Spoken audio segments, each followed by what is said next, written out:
Boa tarde a todos. Hoje nós temos, como vocês sabem, nosso painel sobre carreiras jurídicas, com que a gente tem podendo apresentar para vocês as carreiras das mais tradicionais que a gente tem no direito, com algumas variações, como vocês vão ver, mas pode parecer cedo a gente falar de carreiras jurídicas, estão entrando agora, mas é bom a gente ter uma ideia e essa perspectiva para o futuro e durante a faculdade, e especialmente poder ter contato com a experiência dessas pessoas que se disponibilizaram para vir aqui hoje à tarde de uma maneira muito especial. Eu agradeço a todos aqui conjuntamente, mas todos sabem um grande agradecimento pessoal meu, profissional, porque é muito importante para a gente poder contar com a participação de vocês, de pessoas muito especiais, como vocês vão ver. Então, para compor a mesa, então, gostaria de chamar o professor Sebastião Sérgio da Silveira, professor aqui da casa, nosso colega, amigo, promotor de justiça aqui em Ribeirão Preto desde alguns anos. Professor Sebastião, professor da casa, vocês vão ter muito contato durante a graduação também. Professor Sérgio Nogiri, juiz federal, professor aqui da casa também, um amigo, é muito importante poder contar. Então a gente está apresentando já aqui o Ministério Público, a magistratura, gostaria de... Essa chuva hoje agora é bom, melhor do que ontem, que eles vão estar na floresta, né? Dr. Luiz Ribeiro, presidente da 12ª sessão da OAB aqui do Estado de São Paulo, aqui presidente da OAB de Ribeirão Preto, que em cumprimento, com muito orgulho e prazer de poder contar aqui na nossa faculdade a sua presença. E não tem como não falar, especialmente, dois formados pela faculdade, da primeira turma aqui da Faculdade de Direito de Ribeirão Preto, Américos Palargas, doutor Américos Palargas, advogado em São Paulo, que também vai falar sobre advocacia, e Douglas Schauerhuber, que é defensor público, a gente comentando aqui desde já 5 anos, que a gente que já está no curso. Os dois aqui são da primeira turma, A gente comentou lá na segunda-feira, que parecia ontem, que a gente começou há 11 anos aqui, e eles estão aqui já na palestra de carreiras. Mas muito obrigado a todos, fico muito feliz. Passo a palavra, então, para o doutor Sebastião, para começar. Espero o público comece.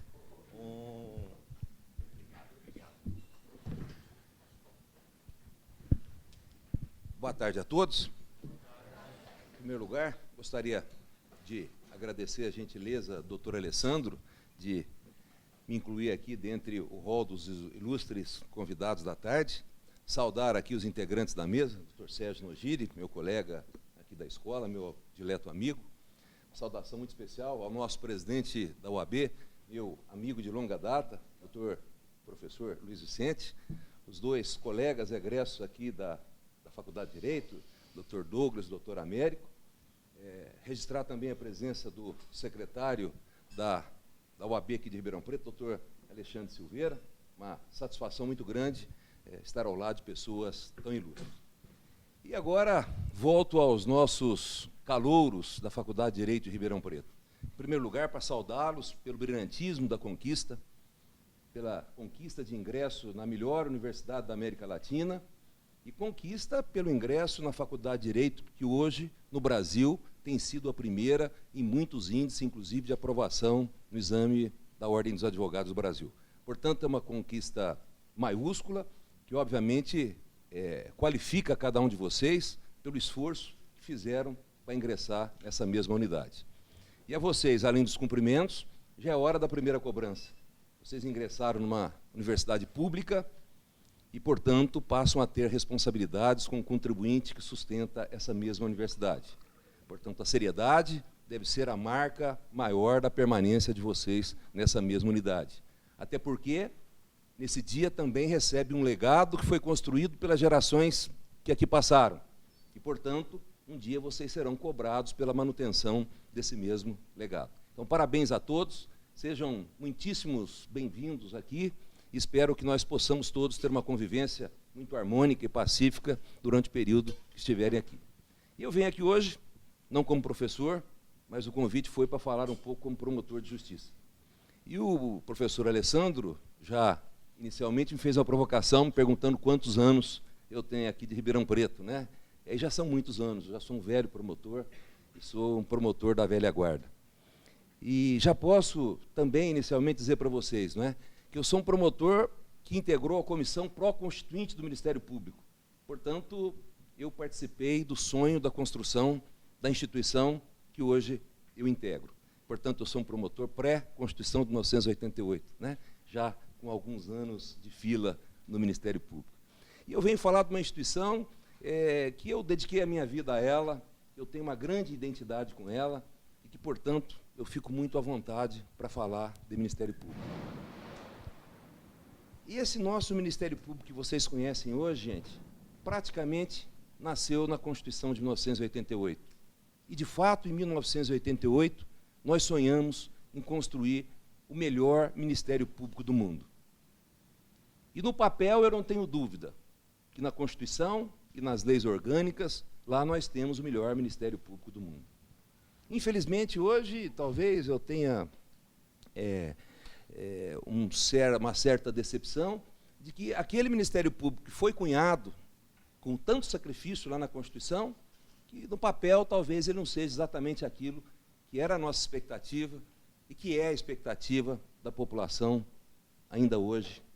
Mas, de qualquer forma, é uma grande instituição e é uma instituição de porta aberta e de porta aberta para receber todos aqueles que sonham em fazer um país diferente, que sonham em transformar a sociedade, que sonham principalmente em dar a cada um aquilo que lhe é devido.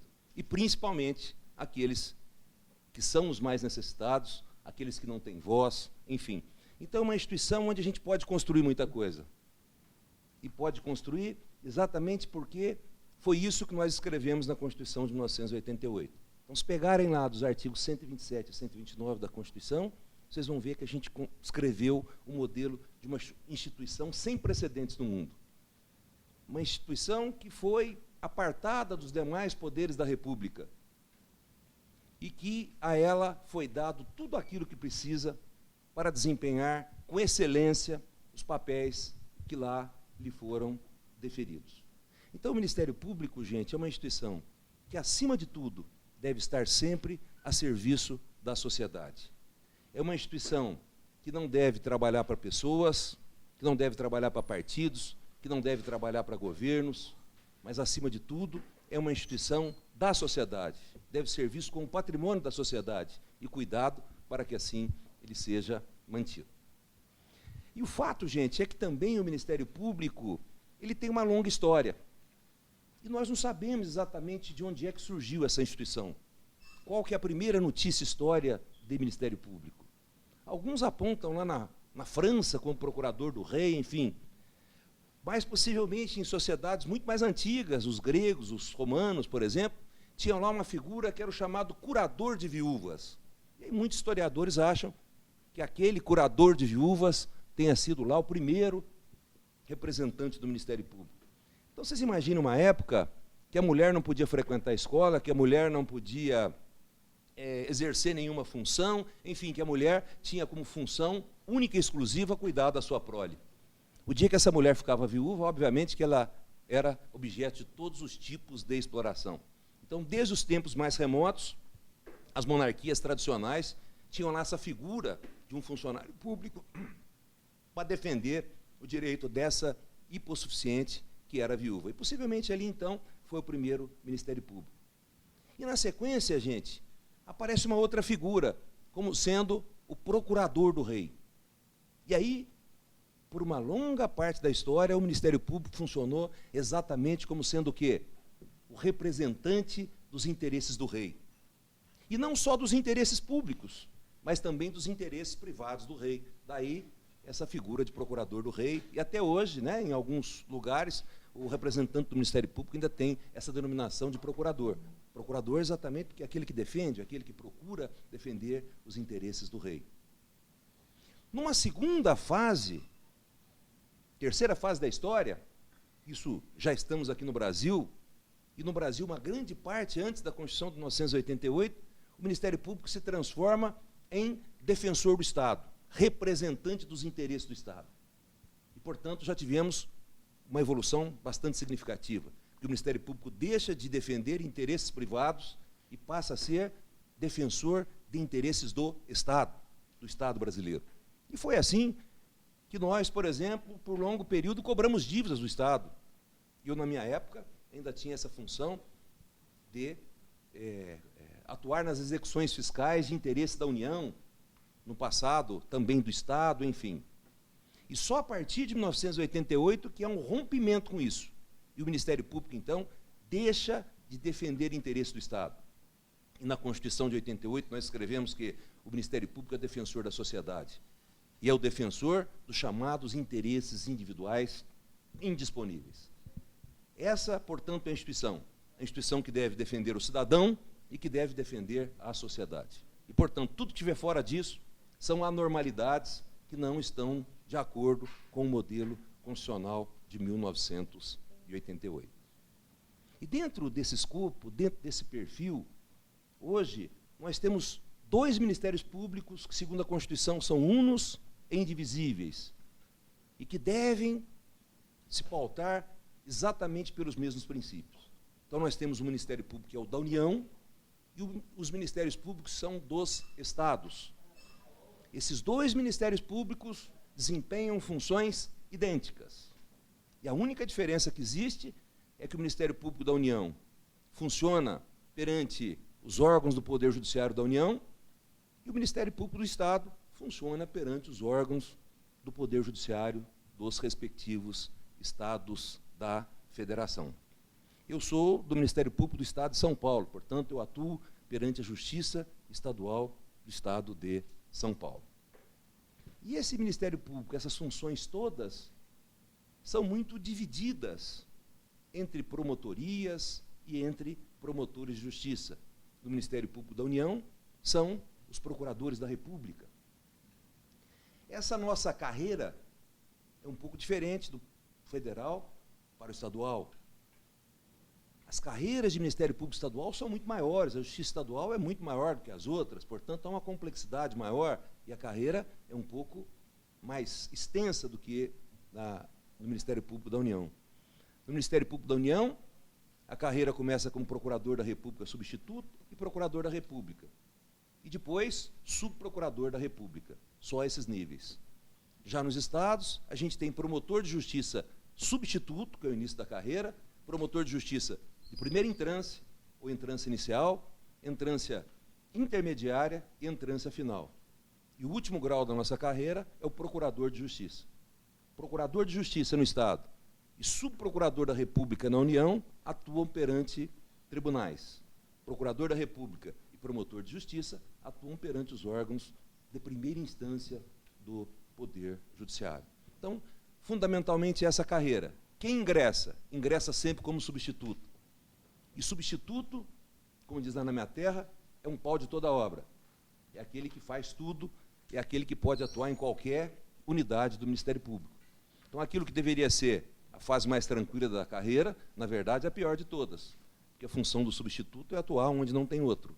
Então, sempre tem alguém de férias, alguém afastado, um cargo vago, é o promotor substituto, o procurador substituto, que acaba atuando nesses mesmos cargos. E, portanto, isso nos dá uma experiência grande e nos permite, depois, aspirar os cargos mais altos da instituição. Mas, no geral, todo mundo tem uma sensação de que o promotor de justiça ele atua muito mais em questões criminais. A maior visibilidade do Ministério Público é exatamente essa atuação no combate ao crime, no exercício daquilo que nós chamamos de ação penal pública. Mas não é só isso. Nós temos várias outras atribuições. Mas no tocante a essa questão da ação penal pública, a Constituição cometeu com exclusividade ao Ministério Público, então, essa atribuição de representar o Estado na persecução penal. Isso significa quem representa o Estado dentro do processo penal, os interesses da sociedade, é sempre o Ministério Público. E, portanto, aí o Ministério Público atua como um acusador oficial. e atua como acusador oficial, na perspectiva de defender direito da sociedade. Nós não exercemos nenhum direito pessoal de vingança. O que nós exercemos é um direito da sociedade de punir aqueles que eventualmente possam afrontar alguma lei penal.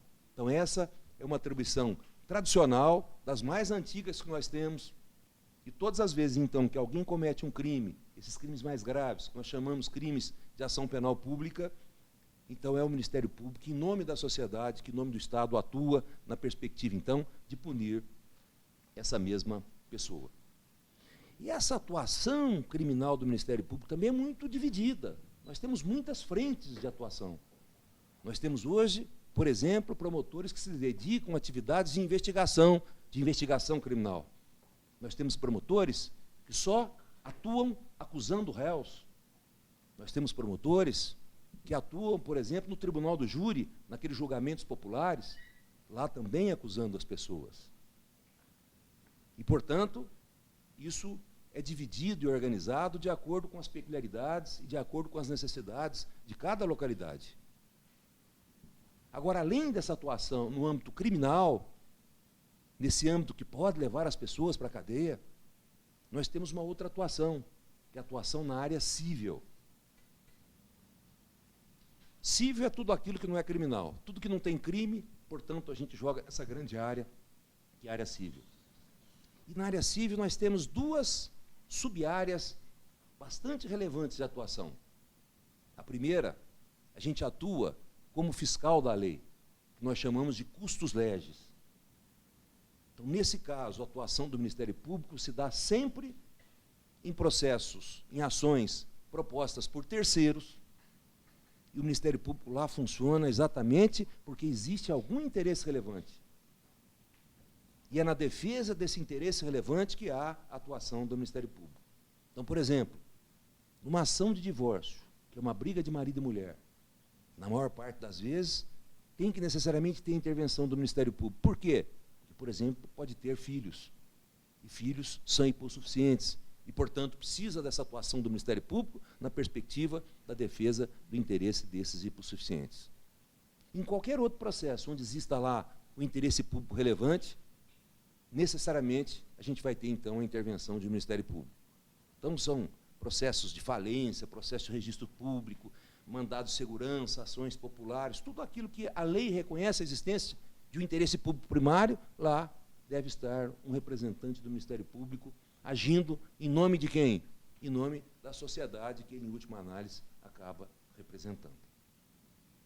E hoje, isso não faz muito tempo, nós ganhamos uma nova atribuição, uma nova área de atuação, que é a área dos chamados interesses difusos e interesses coletivos. Esses direitos, gente, são aqueles que pertencem a todo mundo, mas a ninguém individualmente. Então, são direitos de todos, mas que não tem ninguém para defendê-los. Então, nesse caso, também o Ministério Público se legitima a sua defesa. Então, por exemplo, o meio ambiente.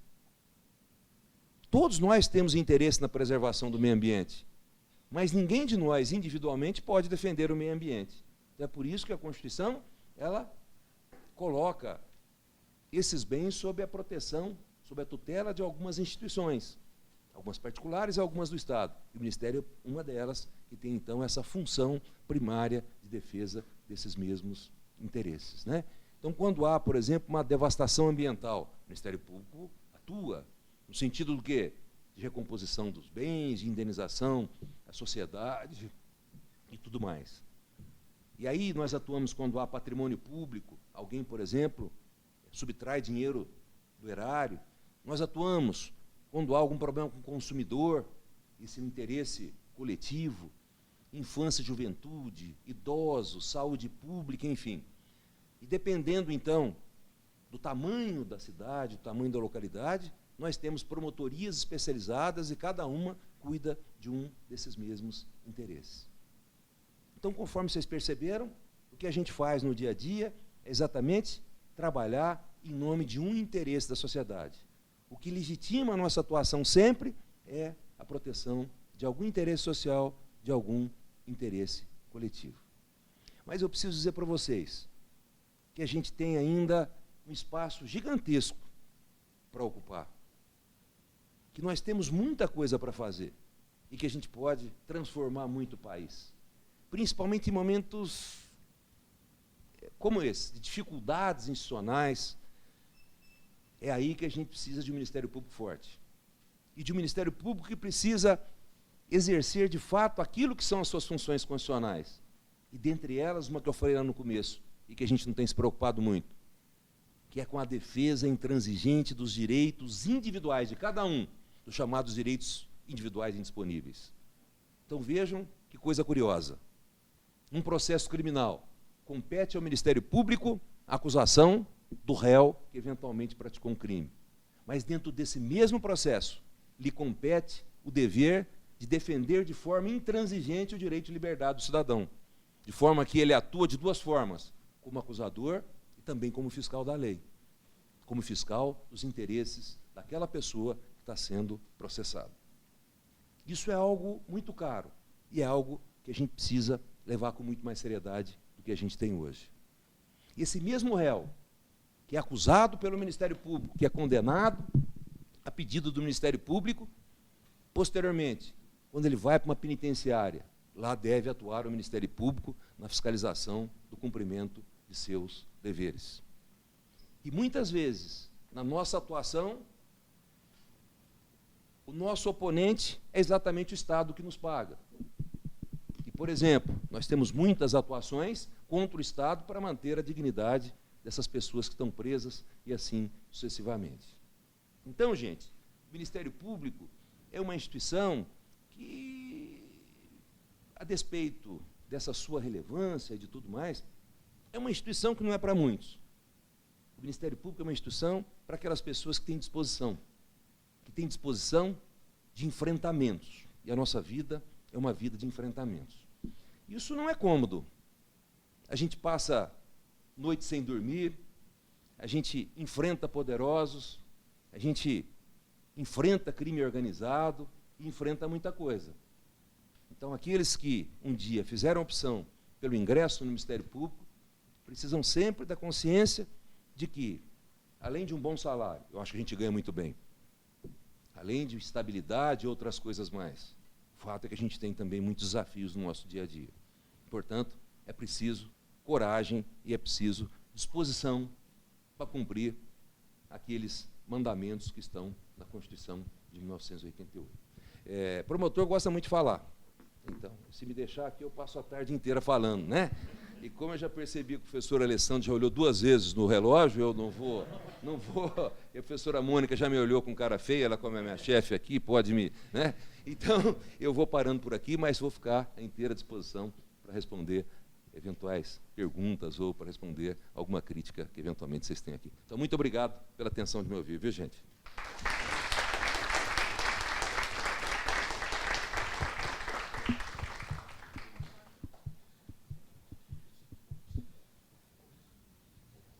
Então, a palavra está com Luiz Vicente, é meu nome. Caríssimos acadêmicos e acadêmicas do curso de Direito, da Faculdade de Direito de Ribeirão Preto, da USP. É com uma imensa satisfação que recebi o convite para estar aqui com os senhores. Mas quero inicialmente saudar todos os componentes desta mesa, começando pelo Dr. Sérgio Nogiri, juiz federal, o Dr. Sebastião Sérgio da Silveira, que é um promotor de justiça, e que eu confirmo o nosso conhecimento, o nosso respeito recíproco e o grau de amizade que temos de longa data. Os colegas Douglas, que é defensor público, e Américo. Saúdo vocês que compõem essa mesa. Não posso deixar de saudar o Dr. Alexandre Silveira, que é o secretário da Ordem dos Advogados do Brasil, e também Alessandro Irata, que me fez o convite, muito honroso, e fiquei muito feliz pela lembrança da Ordem dos Advogados do Brasil. E com isto, eu saúdo todos os que estão aqui presentes, na pessoa da professora doutora Mônica Caggiano. Então, tenha os nossos respeitos. Caríssimos, é com uma grande satisfação estar aqui falando para vocês a respeito da advocacia. Mas eu inicio levantando 2 pontos que eu quero refletir com vocês, que são, eu penso assim, serem importantíssimos para que vocês reflitam e dê sequência no que vou dizer. Eu li, assim que recebi o convite, reli um livro do Dr. José Renato Nalini, que foi desembargador do Tribunal de Justiça, escreveu um livro sobre ética e sobre a vocação profissional. E neste livro, o Dr. José Renato Nalini, ele fala da vocação e da profissão. Rapidamente, eu quero dizer para vocês que a vocação é um chamado que o vocacionado atende para desenvolver uma atividade de forma consciente. Este chamado, ele é interior. E disse que é um chamado de forma, e ele decide abraçar uma atividade de forma consciente. Porque se for de forma inconsciente, nós vamos criar aí a causalidade. E isto não é bom, porque a causalidade muitas vezes vem influenciada por elementos externos. Quando, na verdade, a vocação ela é muito subjetiva, nasce dentro da pessoa. E quais são os elementos identificadores da verdadeira vocação? Nós temos os elementos internos e os elementos externos. Os elementos internos, posso dizer para vocês, é a personalidade, é a tendência, é a aptidão, é o temperamento, é aquela inclinação natural para desenvolvimento de uma determinada atividade. Vão refletindo sobre isto. Os fatores externos já são relacionados ao mercado de trabalho. Eu diria, por exemplo, a valorização profissional, a possibilidade de um bom rendimento, mas isso não é tudo, e nem deve ser o único fator influenciador na escolha desta atividade que vocês vão abraçar como vocação. Nós temos que associar os elementos internos com os elementos externos. Agora, encerrando esta questão aí mais filosófica, vem a questão da profissão, dita pelo Dr. José Renato Nalini, nos seguintes termos. Permita-me fazer a leitura, são 2 frases. Profissão é uma atividade pessoal, desenvolvida de maneira estável e honrada, a serviço dos outros e em benefício próprio, de conformidade com a própria vocação e em atenção à dignidade da pessoa humana. Então percebam que a vocação ela é um chamado interior e a profissão também vem pelo lado do temperamento, da maneira de ser, atendendo esta vocação, atendendo este chamado interior. Por que eu estou dizendo isso para vocês? Pelo seguinte aspecto. Vou falar da advocacia já, mas em rápidas palavras. O que é vocação e o que era o desejo de se formar em bacharel em Direito e, consequentemente, o exercício da advocacia. Eu falo com muito orgulho da minha pessoa que, lá em Minas Gerais, o meu pai sempre exigiu, nos cobrou que nós estudássemos. Pronto. Mas de família muito tradicional, eu tenho 4 irmãos, meu pai queria que um de nós buscássemos o celibato. e insistiu com os 2 mais velhos, internou meus irmãos mais velhos numa cidade chamada Cachoeira do Campo, próximo a Ouro Preto. Ficaram lá 6 anos e nenhum dos 2 não quiseram nada com a vida do celibato e com a vida religiosa. A despeito do meu pai e da minha mãe serem religiosos lá, tradicionais, tal. Assim também deve ter acontecido com vocês. Meus irmãos vieram para Ribeirão Preto. Poderiam ter ido para Belo Horizonte, que é pertinho, mas vieram para cá. Se formaram e voltaram. Aí chegou a minha vez. Então é você que vai para o celibato. Lá vem eu, falei, papai, mas não posso, eu não quero e não vou. Vai, não vou, vai, não vou. Aí eu faço até uma brincadeira. Então eu vou, mas serei, na minha concepção lá do passado, um padre pecador. Não pode. Então não vou. Então o que você quer? Eu quero o curso de Direito. Meus amigos, meu pai caiu das pernas, mas contra a vontade dele, viemos para Ribeirão Preto. Chegando aqui, não contente, insistiu para que eu prestasse. Meu pai gostava muito de aviação, etc. e tal, me fez estudar e prestar o concurso da aviação, da Escola Preparatória de Cadetes do Ar, lá de Barbacena. Prestei lá o vestibular, não passei. Insistiu, passei aqui em Pirassununga, mas fui reprovado no exame de vista. É um exame muito... eu vou falar a verdade, mas 40 anos atrás as exigências eram muito maiores, não havia correção visual, não tinha cirurgia nenhuma, enfim, fui reprovado.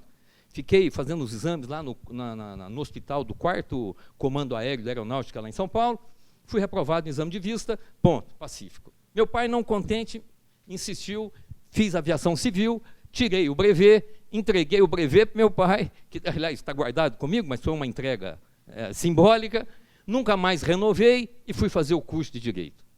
Vontade de ser advogado. Nada contra, nenhum concurso. Para falar a verdade, o único concurso que eu tentei prestar, não cheguei na capital, o carro quebrou, estava eu, Milton Scavazini, você conhece muito bem, o Samuel, que era da Polícia Civil, e mais um colega nosso, que nós tentamos buscar um concurso público, se não me engano, era Ministério Público. Aí o carro quebrou, nós ficamos pela estrada, voltamos e pronto, de lá para cá, nunca mais prestei concurso algum. Ingressei, concluí o curso de Direito, bacharelei, prestei o exame de ordem. E estou aqui. Muito bem. A minha função é falar da advocacia, que eu começo dizendo para vocês o seguinte. Primeiro passo é o curso de Direito. Dentro desses princípios da vocação e da profissão. A advocacia também tem início lá nos idos do direito romano. Do Império Romano, melhor dizendo. Na figura, com o pretor peregrino que saía lá no Império Romano para ir buscar a resolução dos problemas, o pretor peregrino, na figura, como se fosse ali, ele era o representante do rei, fazendo às vezes, vamos dizer assim, de um juiz, para poder decidir as causas que estavam ali diante dele, permitia que alguma outra pessoa falasse em nome daquela que estava sendo julgada. Daí a expressão advogar, falar em nome de outra pessoa. Então, o pretor peregrino permitia com que uma outra pessoa que estivesse ali na plateia auxiliasse aquela que estava sendo julgada. Então, a expressão ad advocatus nasce daí. Inicialmente, a pessoa que estava sendo julgada recebia o auxílio, que normalmente eram pessoas simples, não dotadas de grande conhecimento, permitia-se que esta pessoa fizesse uso de uma terceira para lhe auxiliar na condução daquela defesa, e aí então surgiu esta expressão de um falar pelo outro, quer dizer, o advogado fala pelo seu cliente. Ad auxílio vocatus, auxiliar para falar, e aí veio a expressão final, advogar. Muito bem, a advocacia nasce no curso de Direito, tal qual vocês estão começando no dia de hoje, que eu parabenizo, digo para vocês que foi uma bela escolha que os senhores fizeram, não tem profissão mais bonita e melhor do que a advocacia. Com desculpas aí da magistratura e do Ministério Público, e da Defensoria também, que, aliás, o defensor, ele também é um advogado, só que numa condição um pouquinho diferente, que com certeza ele vai colocar aqui para vocês. Então, não tem nada melhor. Pela nossa liberdade, pelas nossas defesas que já fizemos e vocês vão fazer e farão, eu também farei, todos que estão aqui, e tudo nasce exatamente no curso de Direito. Muito bem. A advocacia, de 1988 para cá, ganhou também um status constitucional. Não se faz justiça sem a presença de um advogado, porque o advogado é que vem dar o equilíbrio na decisão. Então, nós temos sempre, naquelas causas em que o Ministério Público é parte, temos também o réu, a outra parte, representada por um advogado, e o advogado e o Ministério Público se estabelecem os seus pontos e contrapontos, e vamos, então, obter um provimento jurisdicional, que é a sentença. Muito bem. No entanto, a advocacia, ela vem sendo muitas vezes castigada pelos desgastes, muitas vezes decorrentes do mau exercício profissional, como também decorrentes da demora excessiva dos julgamentos. E isso, muitas vezes, recai sobre o profissional do advogado a responsabilidade de decidir, quando, na verdade, não é dele. E muitas vezes nós sabemos e reconhecemos que esta demora se deve muito mais à falta de um poder judiciário melhor estruturado. Sabemos de todas as dificuldades que o judiciário tem na questão estrutural. Está bem, funciona, sem problema algum, mas poderia estar melhor. Tanto o Judiciário Federal quanto o estadual. Não posso falar muito pela Justiça Federal, que conheço pouco e não tenho quase nenhum processo na esfera federal. Na estadual, posso dizer que a falta de estrutura é um grande problema. Mas também posso afirmar que, ainda lembro de Vossa Excelência, na 9ª Vara Federal, a vara das execuções, é uma vara que está totalmente assim, assoberbada. Os últimos números que tive, não sei se faz pouco tempo ou muito tempo, ou se são esses ou se não são, mas estão próximos do que vou dizer. Uma única vara, acho que com aproximadamente 20 mil processos. Mas, hoje é menos, mas um tempo atrás estava com aproximadamente 15, 20 mil, que seja 15 mil processos. Como é que um juiz, 2 juízes podem dar conta desse volume de trabalho? Não tem como. Assim também na Justiça Estadual, onde nós militamos, uma boa parcela dos advogados também milita, e falo por mim. Enfim, com o processo eletrônico que nós estamos agora à vista, a tendência é que tudo isso melhore, dê um desenvolvimento melhor. Para isso precisamos de programas, etc. e tal, para que esses processos caminhem com maior velocidade e maior rapidez, e a prestação jurisdicional venha no tempo certo. Justiça tardia não é justiça, mas mesmo assim nós ainda acreditamos no Poder Judiciário, sem nenhuma sombra de dúvida. Por todos os problemas que passa e etc., eu costumo dizer, o dia que desacreditar no Ministério Público, desacreditar do Poder Judiciário julgador, eu paro de advogar. Correto?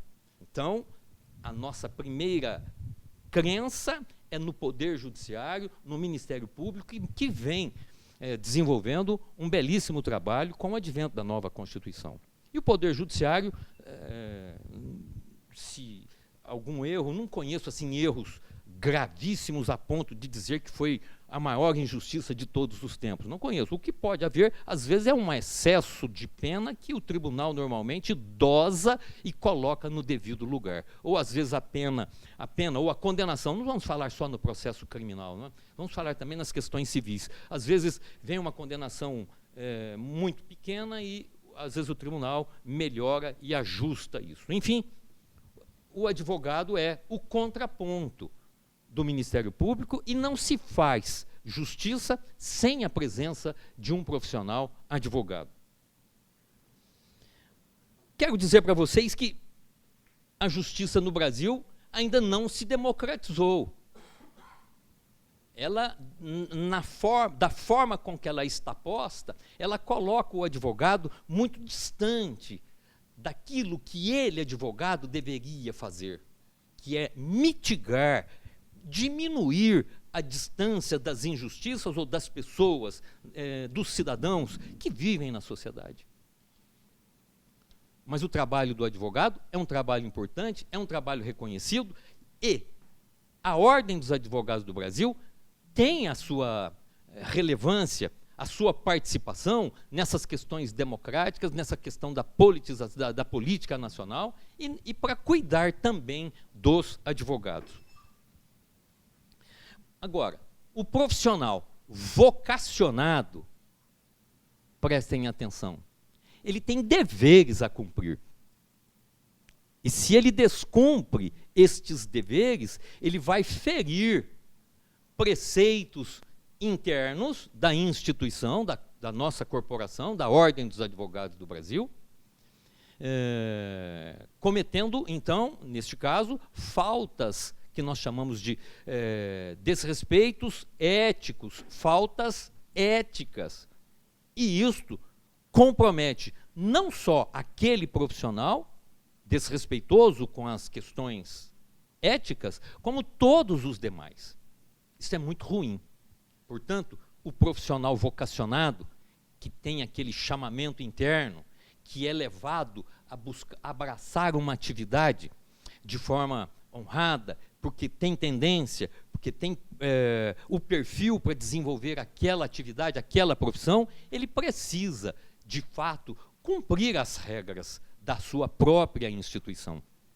Assim como o Ministério Público também tem regras de comportamento ético, a Defensoria com regras de comportamento ético, a magistratura com as regras de comportamento do magistrado, a Ordem dos Advogados também possui as suas regras de comportamento. E o advogado deve, neste caso, pautar a sua vida dentro destes princípios éticos, para que ele, então, possa desenvolver esta profissão de forma honrada, de forma segura e obter com isto o respeito da sociedade. Falo também de uma forma muito rápida, que o advogado, para que ele então possa exercer o seu mistério, a sua profissão, dentro destes princípios que eu estou tratando de vocês, dos princípios éticos que os senhores estudarão ao longo do curso aqui na faculdade, ele precisa de ter independência. E a independência pressupõe liberdade. E a liberdade é que deve ser utilizada com muita sabedoria para que não se desrespeite estas regras de comportamento. Então, a advocacia é uma profissão que demanda tempo para que você possa se fazer com ela. Não é demasiado, não é errado você buscar o seu ganho financeiro com a advocacia. Só é errado você fazer do ganho o seu principal objeto, quando, na verdade, o principal objeto é você atender o cidadão que te procura, e muitas vezes até de forma gratuita, se for necessário. Porque tanto o Ministério Público, a magistratura e a advocacia, nós temos o mesmo objetivo. O nosso objetivo é o jurisdicionado, é fazer com que aquela causa seja decidida no tempo razoável de duração do processo, já está lá na Constituição. Agora, cada um no seu viés. O viés do advogado, advogado de defesa, advogado de acusação, o Ministério Público com a proposta constitucional para a qual foi criado, e, na minha opinião, o pior de todos os momentos, que é o momento do julgamento. A pessoa, o magistrado, ele tem que realmente, na minha visão, tem que estar muitíssimo preparado, muitíssimo equilibrado no momento dele proferir o seu julgamento, porque aí é que ele vai, digamos, definir a sorte daquela pessoa, numa condenação na esfera civil ou numa condenação na esfera penal. Talvez, digo para vocês, eu não teria, e acho que não tenho este perfil para ser magistrado diante desta dificuldade. Mas tem um perfil de defesa, aquele perfil constitucional também da advocacia, de defender o lado que o seu cliente necessita que seja defendido. Então, a advocacia começa exatamente no curso de Direito, que é um curso belíssimo, que vai trazer uma amplitude de conhecimento. Os senhores conhecerão a sociedade do alto, e não na linha apenas da visão, e até a linha do horizonte. Vocês serão pessoas diferentes na sociedade, eu costumo dizer isso. Sou professor universitário há 34 anos, só no curso de Direito. Posso dizer que tenho, se não o triplo, o dobro da idade de vocês. Acredito que o triplo, que aqui não deve ter mais do que 20, 21, 22. Eu já estou com meus 60, 3 vezes 2, 6. É o triplo da idade de vocês. Tá certo? Falo na condição de uma pessoa já um pouco vivida, um pouco experiente, e vou dizer mais, na condição de pai, de cobrança, de mostrar e orientar. É assim que trato e que tenho os meus caríssimos alunos da universidade onde estou há 25 anos. Enfim, prestem atenção, a advocacia é uma profissão que demanda também coragem, que saber ler e escrever também ajuda. Mas, já dizia Raimundo Pascoal Barbosa, requer independência, requer esta coragem de poder conversar muitas vezes com o magistrado no momento certo, conversar com o Ministério Público, o promotor de justiça no momento certo. Vejam, não é ir lá todos os dias, fustigar, cobrar, pedir. Não, não, não. É ir no gabinete do promotor, do magistrado, num momento realmente necessário, sem ir lá fazer com que ele perca tempo com pequenos pedidos. Apareceu no gabinete de um ou de outro, é exatamente para poder desenvolver trazer ou levar a ele uma informação que às vezes está mal colocada no processo, ou às vezes está desaparecida num documento, se bem que eles vão investigar, olhar e etc. Não estou dizendo que não se veja, mas reforçar a sua ideia diante de um problema grave. Então, e nisto, a coragem não está nesse ponto. A coragem está realmente em buscar defender o seu cliente dentro dos princípios que norteiam a moral, dentro dos princípios que norteiam a ética profissional. Caríssimos, a advocacia ela é uma profissão que leva tempo para que você se consagre do ponto de vista financeiro. Não pensem vocês que vocês irão ganhar dinheiro da noite para o dia. É necessário que se ganhe. O país é capitalista, precisamos pagar as nossas contas ordinárias. O doutor Sebastião Sérgio acabou de dizer que os rendimentos mensais de um promotor de justiça são bons, da magistratura também são bons, da advocacia. Se você estiver inteirado com o momento econômico, com o momento social, com o momento político, e buscando os novos nichos de atuação profissional, os senhores certamente se desenvolverão bem e terão o ganho financeiro suficiente para uma vida digna, pessoal, da sua família e dos seus filhos. Então, não se preocupem e não queiram ganhar rios e rios de dinheiro da noite para o dia.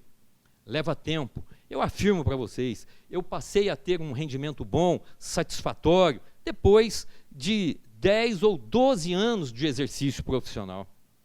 Não foi assim, porque meu nome foi sendo levado devagarzinho, trabalhando direitinho dentro da ética, sendo acreditado pelas pessoas, o Poder Judiciário te vê com bons olhos, o Ministério Público te vê com bons olhos, Os colegas, principalmente os colegas de trabalho, que são os advogados, também te enxergam com bons olhos, e você vai ganhando respeito e vai ganhando corpo na sua advocacia, e dentro da cidade onde você está, vai ganhando assim aquela moral para que você possa desenvolver um grande trabalho com o tempo.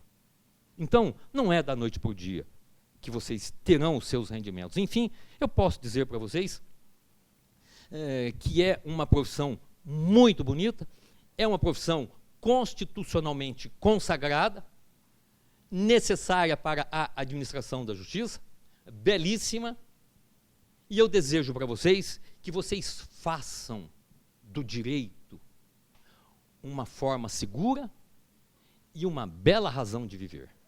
É isso que eu desejo para vocês. Muito obrigado, viu?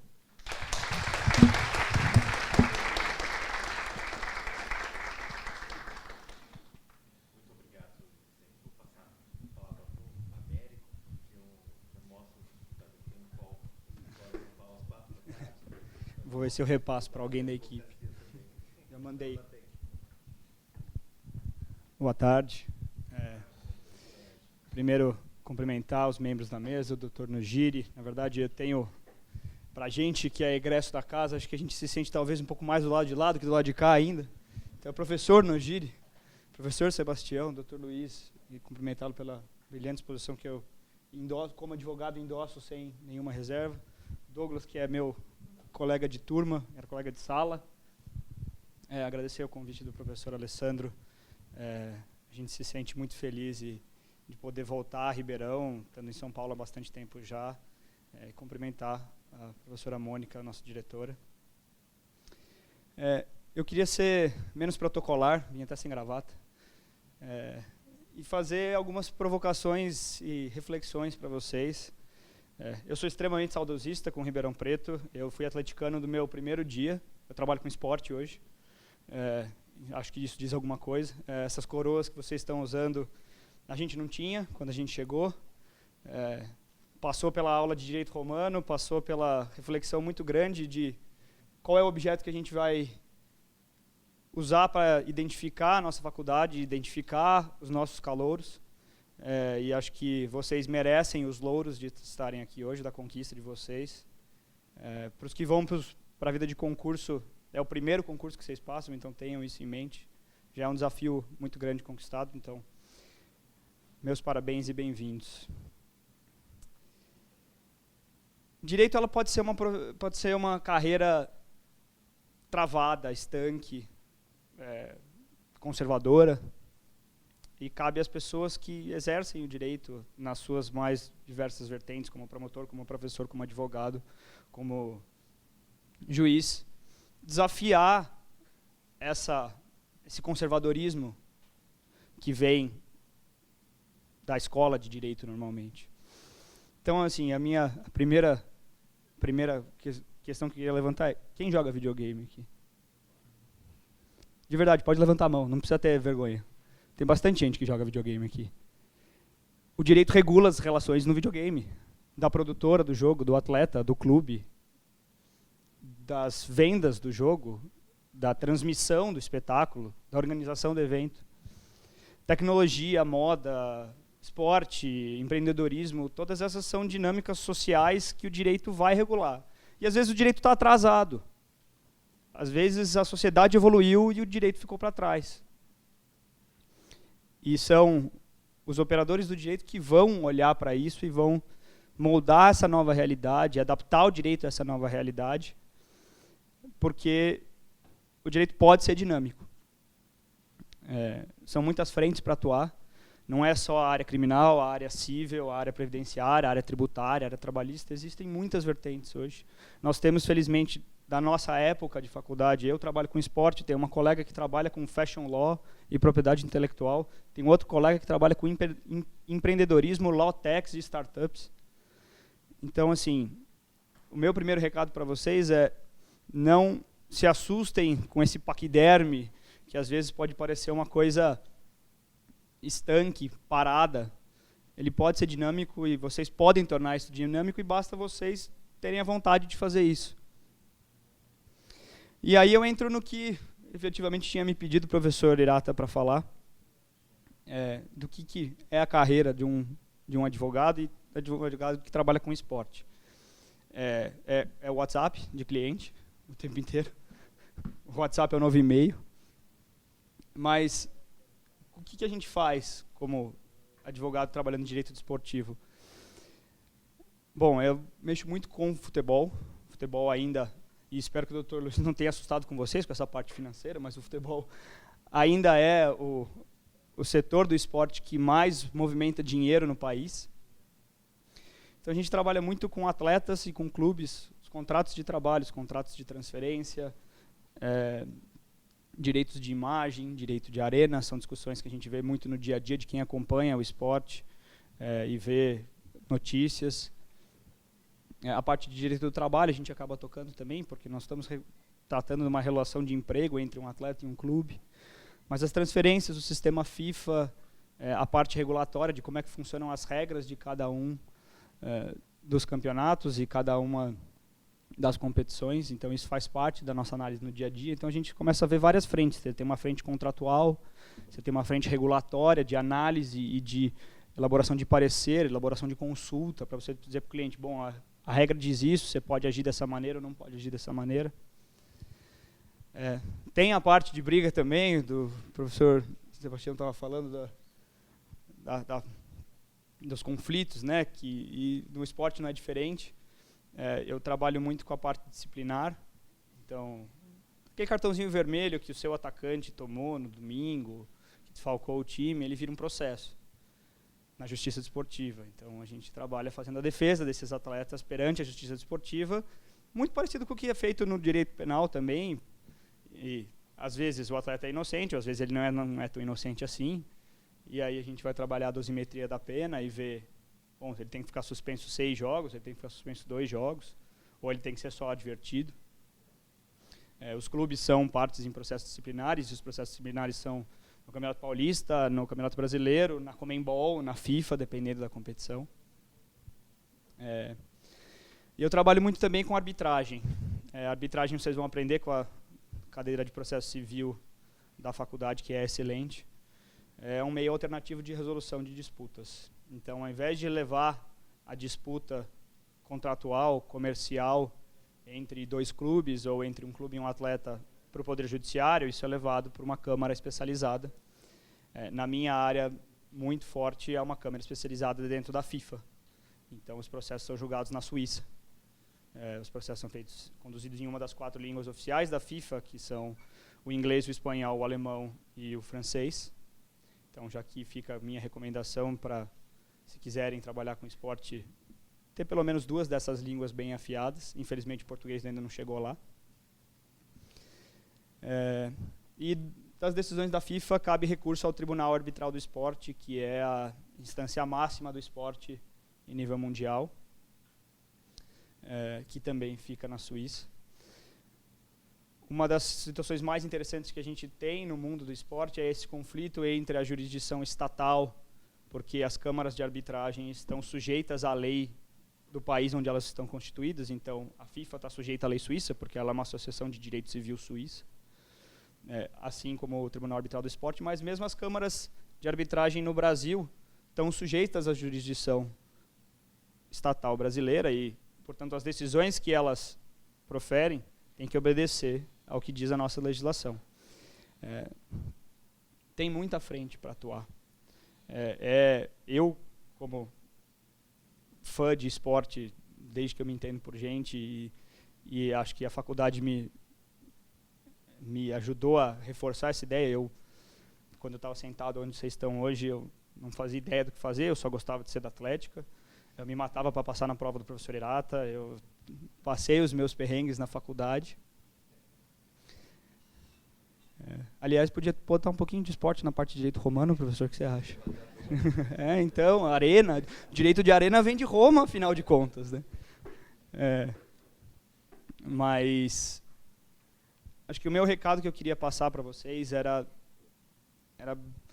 nesse dinamismo, né? A profissão de advogado, ela é dinâmica. O advogado, ele atende os interesses da justiça e atende os interesses do seu cliente. O advogado é um empresário. ele está vendendo um serviço, é um serviço técnico altamente especializado em determinada área, mas ele, no fim das contas, é um empresário. Então, para quem tiver a vocação e identificar a sua vocação como advogado, faço uma recomendação extrema de pegar as optativas da FE ali, de administração, de negociação, de marketing. E a gente enfrenta uma dificuldade muito grande no Brasil, porque advogado não pode fazer propaganda. Né? Não é que nem os Estados Unidos, diz que 888 advogado e venha falar comigo. Não, a gente não pode fazer marketing. Então, estudar os outros aspectos da advocacia são importantes para um advogado ser bem-sucedido e bem realizado. Acho que é uma profissão, de fato, belíssima, é uma profissão de coragem, porque ela é desafiadora. O bom advogado não aceita respostas prontas, o bom advogado indaga, o bom advogado questiona, o bom advogado pergunta. Então, para vocês quando estiverem nos estágios, para vocês quando estiverem se debatendo com as mais diversas questões que o direito vai apresentar, perguntem. Eu sempre recomendo aos meus estagiários, pergunta, se interesse, desenvolva, questione, porque isso transforma você, mesmo que não venha a ser advogado no futuro, mas em um bom profissional, em um bom operador do direito. No mais, aproveitem, esse momento vai passar muito rápido. A gente fazia tempo que eu encontrava o Douglas, acho que talvez desde a formatura, praticamente. E a gente vê, no fim das contas, como esse momento é muito volátil. Mas vocês vão ter a oportunidade ao longo dos seus 5, 6, 7 anos, dependendo dos alunos, para aproveitar a faculdade. Aproveitem cada momento. Não deixem de viver a vida universitária, porque a vida universitária faz parte da sua formação, faz parte da sua construção como profissional e como pessoa, como cidadão. Envolvam-se com os diversos coletivos que a gente tem hoje na faculdade, ainda bem. Eu e o Douglas participamos da Fundação da Atlética, da Fundação do Centro Acadêmico, da fundação de várias coisas aqui, e a gente acabou sendo pioneiro e traçando nosso próprio caminho, mas vocês, felizmente, hoje têm um caminho mais sólido que vocês podem percorrer. Explorem esses caminhos. Aproveitem as oportunidades que a faculdade e que os outros alunos dão a vocês. Vivenciem a vida universitária da USP. A USP permite muita coisa ao aluno. Troquem experiências com alunos de outras faculdades. Vocês, quando forem advogados ou juízes ou promotores, não vão estar lidando com pessoas que só sabem direito. Pelo contrário, elas provavelmente não estão procurando vocês porque elas não sabem direito e elas precisam do conselho de um profissional especializado. Mas vocês também não vão saber de fisioterapia ou de medicina ou de administração ou de enfermagem ou de educação física. Então, troquem essas experiências, compartilhem essas experiências, vivenciem os colegas. A USP de Ribeirão Preto tem uma bênção em si que a USP de São Paulo não tem, que o campus da Faculdade de Direito de São Paulo fica absolutamente isolado no centro do que é o resto da universidade. E aqui a gente, felizmente, não tem essa situação. Então, vivenciem seus colegas da USP de outras matérias e aproveitem que essa experiência é única. Eu estou à inteira disposição de quem tiver curiosidade mais de saber um pouco mais do trabalho no dia a dia. Não vou ficar aborrecendo vocês com o que a gente faz na hora que a gente senta na frente do computador e precisa responder e-mail e peticionar e conversar com o cliente. Isso vocês também vão aprender eventualmente, mas acho que o grande conselho que eu gostaria de passar, e que eu acho que é o conselho que eu gostaria de ter recebido quando eu estava sentado na minha semana de recepção aos calouros, é de não ter medo de enfrentar e de questionar e de descobrir, porque é isso que vai fazer parte da formação de vocês e vai mostrar e vai ajudar vocês a entenderem os caminhos que vocês vão trilhar. Eu só descobri o direito desportivo no meu 5º ano, porque graças a Deus o professor Assed, que era conselheiro do Botafogo, foi presidente do Botafogo de Ribeirão, botou uma disciplina optativa que me deu uma luz. E é esse tipo de coisa que a USP te proporciona, é esse tipo de coisa que vocês não podem deixar de aproveitar. Acho que é isso. Gente, muito obrigado. É uma satisfação imensa para mim poder estar aqui e compartilhar essa experiência com vocês.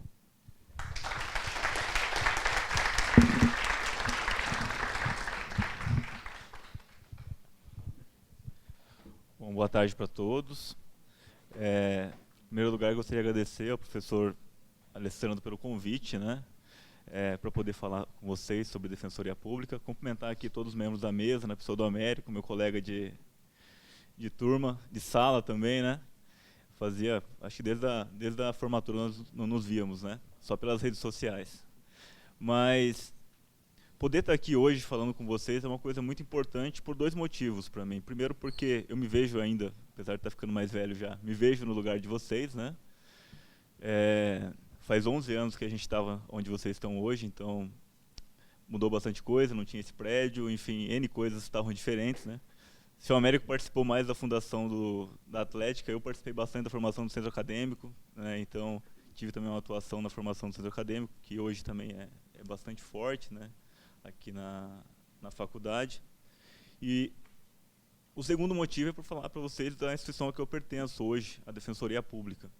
É uma instituição que é muito nova em São Paulo e talvez muitos de vocês nunca tenham ouvido falar, até mesmo pela classe social que pertencem, né? Porque, além de tudo isso que foi falado aqui hoje, o direito também ele é muito classista, né? O direito ele pertence a uma elite, né? E isso é importante que vocês saibam, né? Então, é importante que vocês tenham essa visão de todo mundo aqui, né? Da magistratura, do Ministério Público, da Advocacia e da Defensoria Pública. Então, a Defensoria Pública é uma instituição que ela é criada pela Constituição de 88. E eu peço licença para falar alguns dos objetivos da Defensoria Pública, para vocês saberem quem ela defende. Nós temos a Lei Orgânica da Defensoria Pública, que fala que os objetivos são a primazia da dignidade da pessoa humana e redução das desigualdades sociais. Outra, afirmação do Estado Democrático de Direito. Outra, prevalência da efetividade dos direitos humanos. E outra, garantia dos princípios constitucionais da ampla defesa do contraditório. Além disso, a Constituição fala que a Defensoria Pública é a instituição responsável pela garantia e promoção dos direitos humanos, individuais e coletivos, de forma integral e gratuita, dos necessitados, na forma da Constituição. Então, pessoal, a Defensoria Pública é o advogado do pobre. É para isso que foi criada a instituição. É a instituição que vem para tentar reduzir e mitigar uma desigualdade histórica que nós temos no nosso país, uma desigualdade gritante, que todos os dias bate na cara do defensor público. Ontem, eu estava atendendo, eu sou defensor público da área de execução criminal atualmente, eu atendi 40 mães de preso ontem à tarde. Então, basicamente, quem vai preso no Brasil é negro, periférico, que mora na favela. Basicamente, são as pessoas que vão presas. E todas as tardes de terça-feira, as mães vão na Defensoria Pública conversar comigo sobre o processo de execução criminal do filho delas, né? Então, essa instituição ela é importantíssima no atual momento que a gente vive no país. Um momento de crescimento do discurso de ódio, um momento de crescimento da ideia de que conhecimento não vale nada, né? Então, nós temos agora o projeto Moro, vou falar com bem singelamente para vocês, mas é a primeira lei penal que eu vejo que não tem justificativa. Você lê o projeto de lei, ele não fala por que ele está fazendo aquilo, com base em qual estudo acadêmico, com base em que ele fez aquilo, né? Então, assim, hoje o conhecimento acadêmico está sendo jogado no lixo. Eles falam que é mimimi, que é dos direitos humanos, não sei o quê, e a academia, hoje, ela está totalmente desacreditada. E é papel, então, de instituições como a Defensoria Pública, até mesmo pela sua envergadura constitucional, e aí pela sua função prevista na lei, a garantia, aqui, como eu falei para vocês, do princípio do contraditório e da ampla defesa. Então, vocês vão ver, uma das únicas instituições que está questionando esse projeto Moro, já inclusive emitiu nota, além da OAB, com certeza, que está sempre também ao nosso lado, a Defensoria Pública já emitiu uma nota contra esse projeto que vem, mais uma vez, recrudescer o sistema penal, ou seja, tornar mais duro um sistema que já é duro, sendo que nós estamos completando agora quase 30 anos aí da Lei de Crimes Hediondos e ninguém está mais seguro, né? Ou alguém se sente mais seguro. 30 anos aí da Lei dos Crimes Hediondos, o que nós conseguimos fazer foi prender mais gente, mas a sensação de segurança aumentou. Então, é esse ponto e é essa instituição que é a Defensoria Pública. É uma instituição que vem para tentar dar voz àqueles que não têm voz, para tentar dar lugar àqueles que não têm lugar e a gente está... É uma instituição do Estado que ela foi criada para incomodar o Estado. Então, a função do defensor público é essa. A gente não concorda com preso em cela superlotada, a gente não concorda com criança que não tem vaga em creche, a gente não concorda com idoso ou com qualquer pessoa morrendo por não ter medicamento, porque o poder público fala que não tem dinheiro para medicamento, mas tem para propaganda. Então, assim, essa é a instituição e essa é a nossa atuação. Então, eu nunca vejo a OAB, né, como uma inimiga, né? Eu acho que nós somos parceiros e defendemos públicos diferentes, né? É importante porque, assim, aqui em São Paulo, pessoal, nós temos uma história de luta para a criação da Defensoria Pública. Não é como em qualquer outro estado. A Defensoria Pública ela é criada em São Paulo apenas em 2006. A Constituição é de 88. Então, façam as contas, 18 anos. Então, assim, a Constituição previa a criação da Defensoria em 88. E apenas em 2006 conseguimos criar a Defensoria Pública. E a história da criação da Defensoria Pública em São Paulo, pessoal, é uma história a ser lida, que é uma história muito bonita. Foram aproximadamente 400 instituições e entidades promotoras de direitos humanos, também instituições, também a OAB, enfim. Foram vários movimentos que se uniram para a criação e para tirar da Constituição aquela previsão legal, né?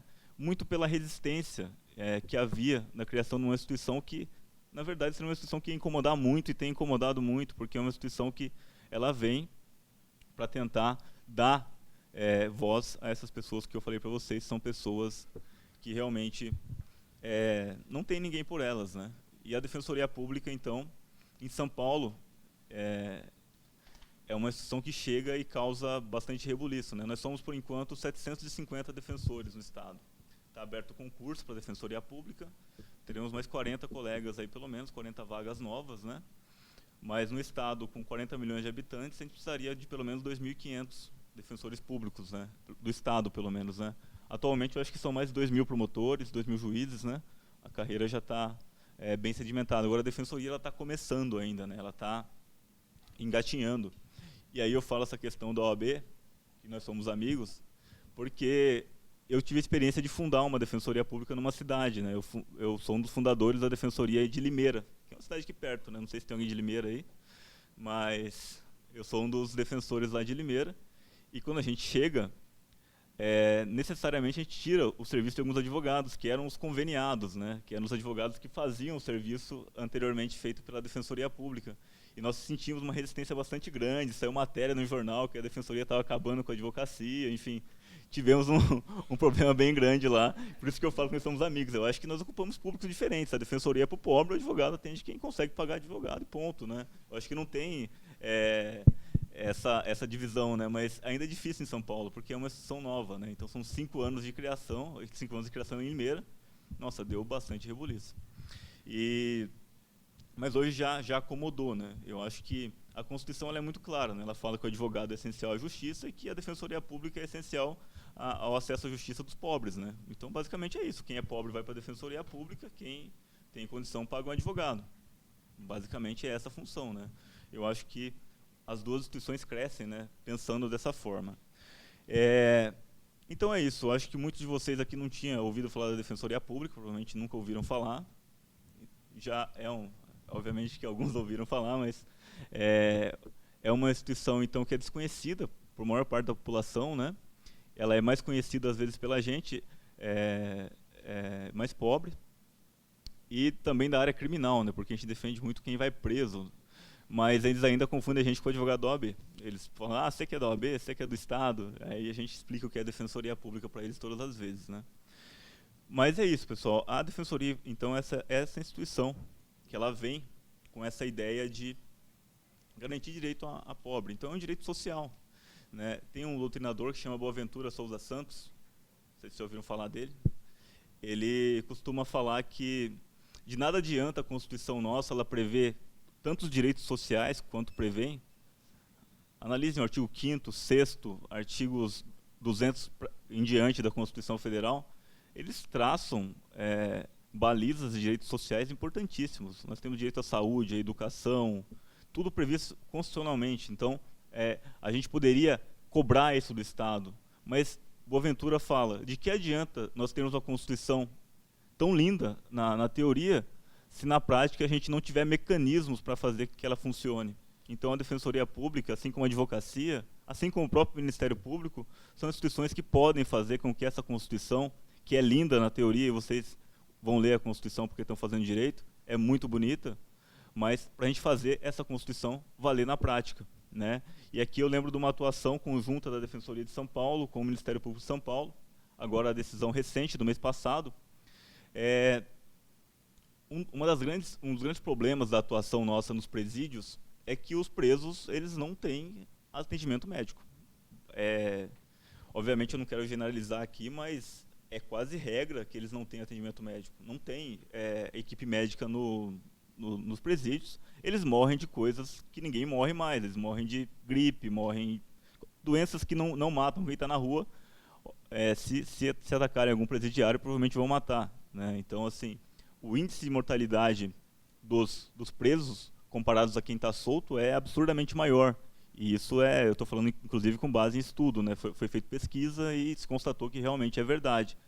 E vendo essa realidade, o Ministério Público tomou a iniciativa de fazer uma ação civil pública na capital, pedindo para implantar as equipes mínimas de saúde, né? Porque tem previsão legal, constitucional, enfim, lei não falta, né? No Brasil, uma coisa que não falta é lei, o difícil é cumprir, né?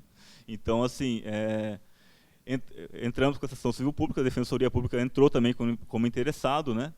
E agora, no mês passado, a gente recebeu o resultado dessa ação civil pública, ganhamos, e o juiz ele determinou que o Estado de São Paulo tem 1 ano para implementar essas equipes de saúde, né? Até agora o tribunal não cassou a decisão, então está valendo, né? Então, isso demonstra a importância da atuação dessas instituições na defesa de pessoas que são esquecidas, né? Então, aí é um exemplo de atuação do Ministério Público, da Defensoria.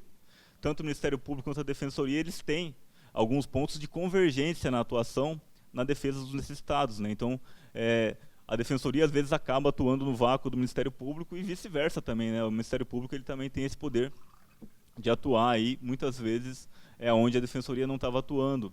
Mas isso mostra a importância dessa atuação e mostra que, muitas vezes, se não tivesse uma instituição olhando por essas pessoas, provavelmente nada seria feito, né? Um outro ponto muito polêmico, uma atuação nossa, mas que não é justa também, né? A gente conseguiu ganhar também em Brasília o direito a que os presos tenham acesso ao banho quente, pelo menos no inverno, né? Essa decisão não foi cumprida ainda pela SAP, né? Mas foi uma vitória também da Defensoria em Brasília. São exemplos de atuações coletivas da Defensoria Pública na área criminal, que mostram aí a importância da instituição na defesa, às vezes, de interesses que são de todos, né? Um outro exemplo de atuação importante, tem um HC no STF. HC é habeas corpus, vocês vão saber isso bastante, mas por enquanto não sabem. Habeas corpus é um recurso, não é um recurso que tecnicamente é errado, né, professor? Mas é como se fosse um recurso.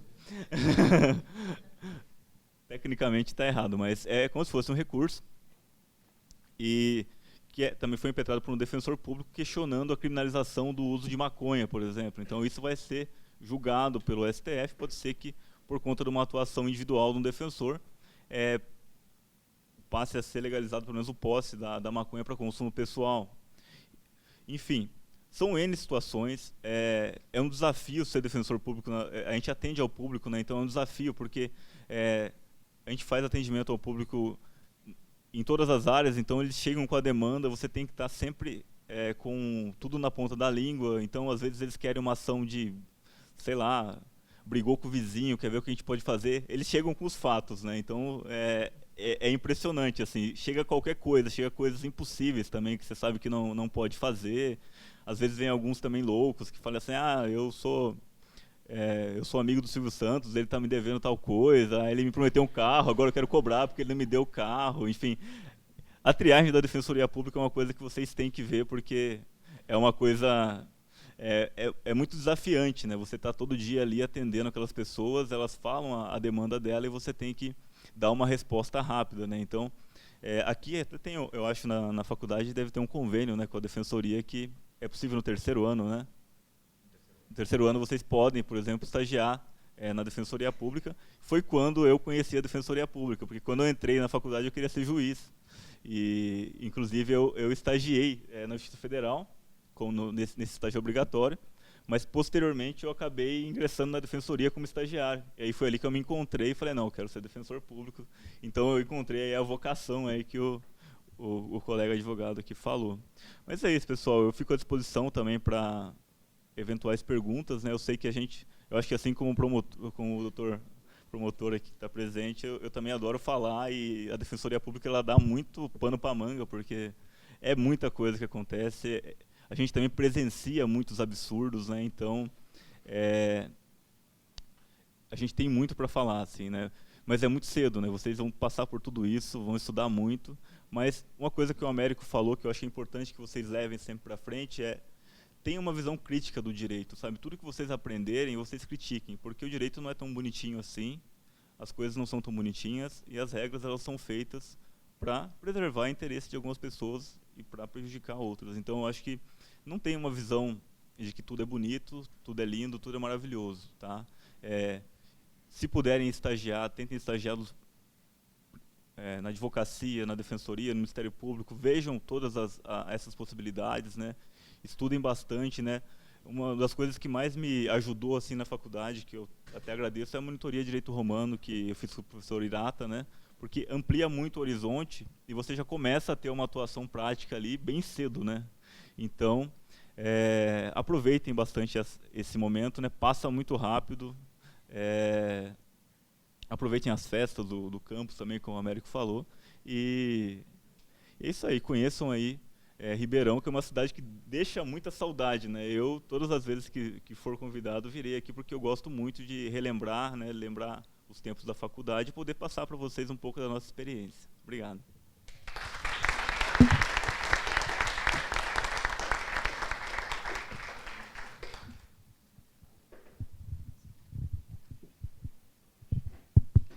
Então, boa tarde a todas, boa tarde a todos.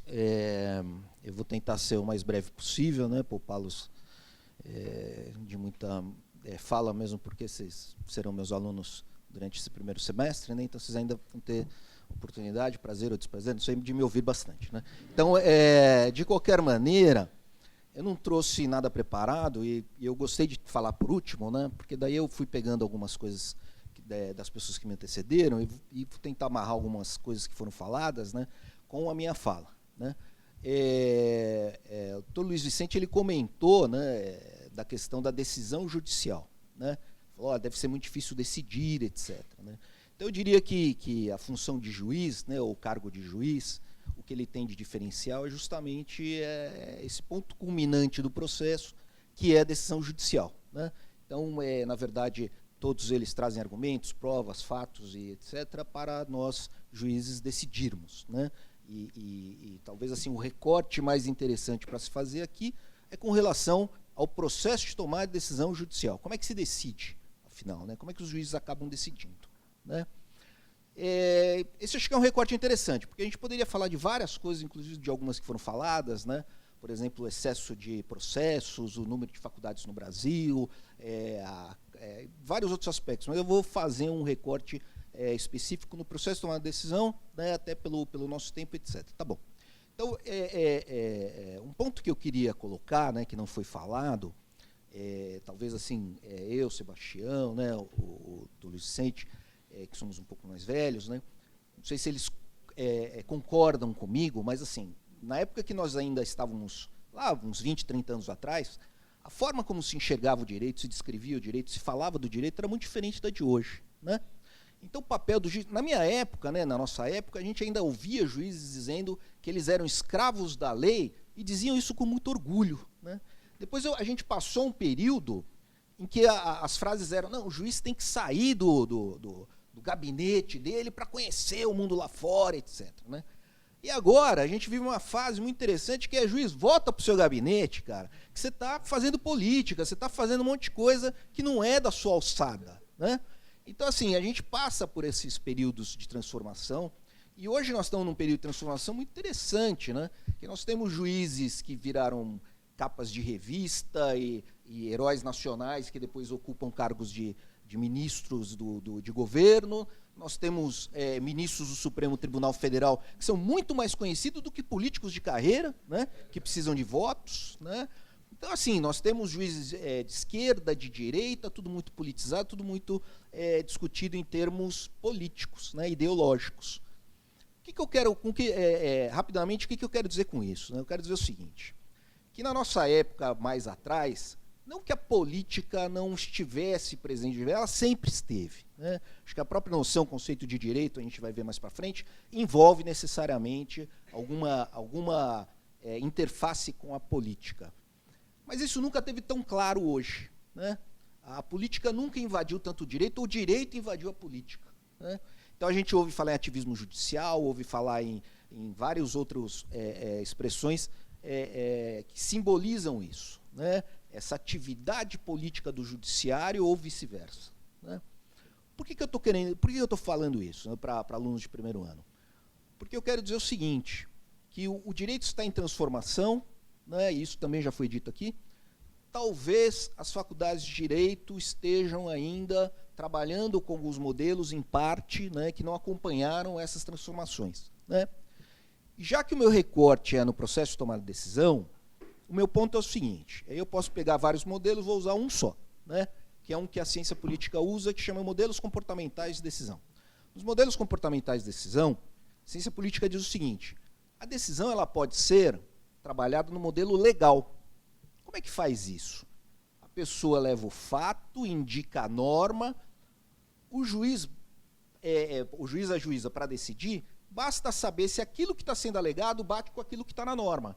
E aí concede o pedido ou não concede o pedido. Isso é um modelo legal. Né? Então faz muito sentido nós decorarmos leis, nós termos uma certa intimidade com a Constituição, Código de Processos, etc. Né?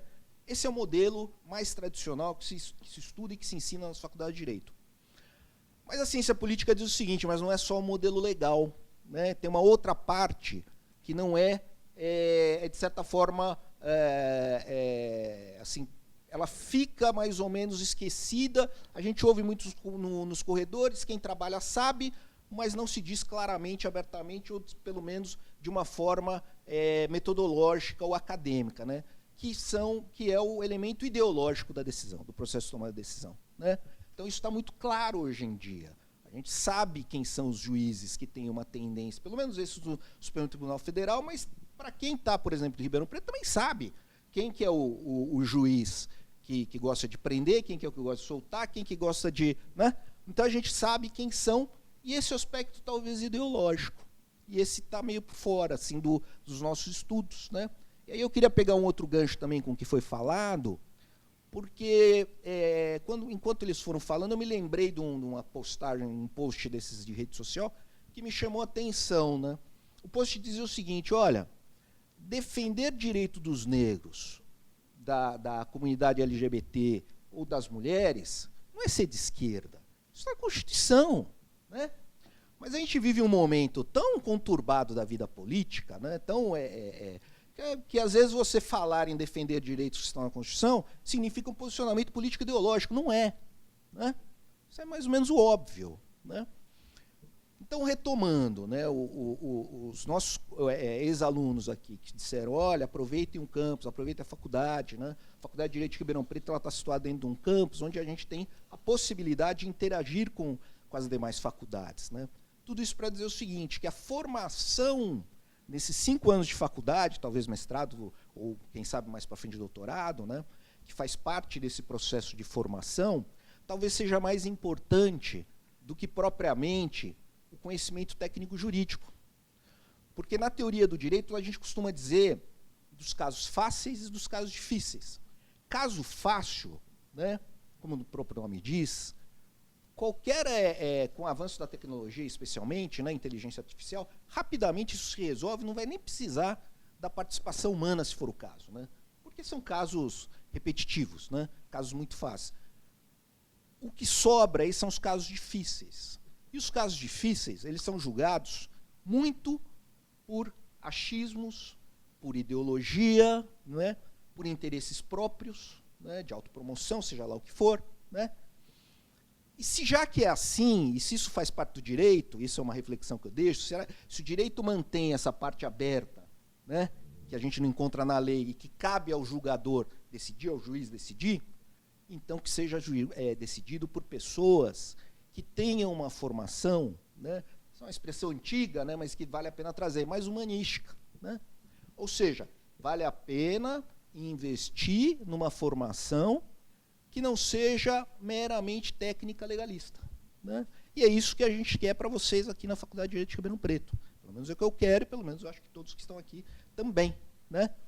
Que nós consigamos, né, olhar para o direito, especialmente para aqueles que querem ser juízes, né, ou promotores, sei lá, mas que vão decidir, que decidam, já que se existe uma margem para nós decidirmos, e na teoria do direito eles chamam de discricionariedade judicial, uma margem de abertura que eu tenho para decidir, já que a lei não me diz exatamente aquilo como se deve decidir, né? Então, a gente pensar talvez nesse parênteses aí, nesse processo de decisão, né? Então, assim, retomando e já terminando, porque eu não quero cansar vocês, né? O processo de tomada de decisão realmente é aquilo que incomoda, especialmente nos casos difíceis, né? E não se enganem, a ideologia, os preconceitos, todo mundo tem, né? Falaram de vieses, todo mundo tem também, todo mundo é enviesado de alguma forma, né? As intuições, todos esses fatores que nós chamamos de extralegais, ou seja, não estão na lei ou na jurisprudência, eles influem no processo de tomada de decisão judicial, né? Então, a reflexão que eu deixo aqui é a gente pensar um pouco nesses outros fatores, que não estão propriamente no código nem na doutrina, mas que estão nessa nossa formação, nas amizades, família e etc., né? Então, com isso, eu queria encerrar e agradeço o convite, agradeço o professor Alessandro, né, agradeço a presença de todo mundo. Obrigado.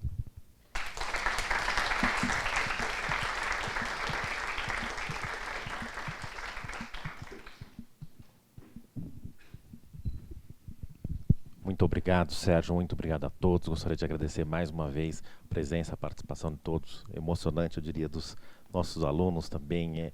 É muito bom poder contar com vocês. Gostaria, aproveitando para lembrar, o doutor Alexandre me lembrou, hoje tem um evento, uma discussão na OAB sobre o projeto citado pelo Douglas, debate sobre medidas anticorrupção, projeto Sérgio Moro, quase citado pelo professor Nogiri também, hoje às 19h30 na OAB. Quero agradecer a presença da nossa diretora, a professora Mônica, que acompanhou aqui todas as nossas apresentações. Lembrando, então, que amanhã, às 9h, nós temos o júri simulado. Espero que todos tenham lido já o material preparado pelo professor Vitor. Os que não fizeram, leiam, porque a gente precisa dessa preparação amanhã para vocês. Muito obrigado mesmo.